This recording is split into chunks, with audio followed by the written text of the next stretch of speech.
ರಸ್ತೆಗೆ ಅಡ್ಡ ಬಂದ ಬೀದಿ ನಾಯಿಯನ್ನು ರಕ್ಷಿಸಲು ಹೋಗಿ ಮಹಿಳಾ ಸಬ್ ಇನ್ಸ್ಪೆಕ್ಟರ್ ಒಬ್ಬರು ಜೀವ ಕಳೆದುಕೊಂಡಿರುವಂತಹ ಹೃದಯ ವಿದ್ರಾವಕ ಘಟನೆ ನಡೆದಿದೆ.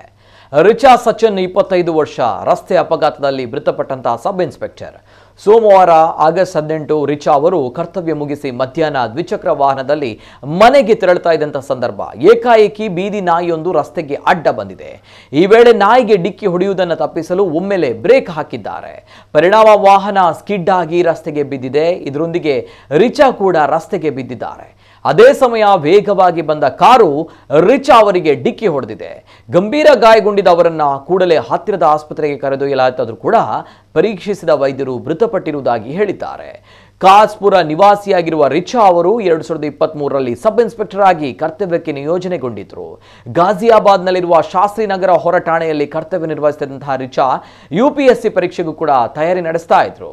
ಇನ್ನು ರಸ್ತೆ ಅಪಘಾತದಲ್ಲಿ ಮಗಳನ್ನ ಕಳೆದುಕೊಂಡಂತಹ ಕುಟುಂಬಸ್ಥರ ಆಕ್ರಂದನ ಮುಗಿಲು ಮುಟ್ಟಿದೆ. ಅಲ್ಲದೆ ಪೋಷಕರು ಹೇಳಿದಂತೆ ಮುಂದಿನ ವರ್ಷ ಆಕೆಗೆ ಮದುವೆ ಮಾಡುವ ಆಲೋಚನೆಯಲ್ಲಿ ಇದ್ದೆವು, ಆದರೆ ಅದೆಲ್ಲವೂ ಕೂಡ ನುಚ್ಚು ನೂರಾಯಿತು ಎಂದು ಪೋಷಕರು ಕಣ್ಣೀರು ಹಾಕಿದ್ದಾರೆ.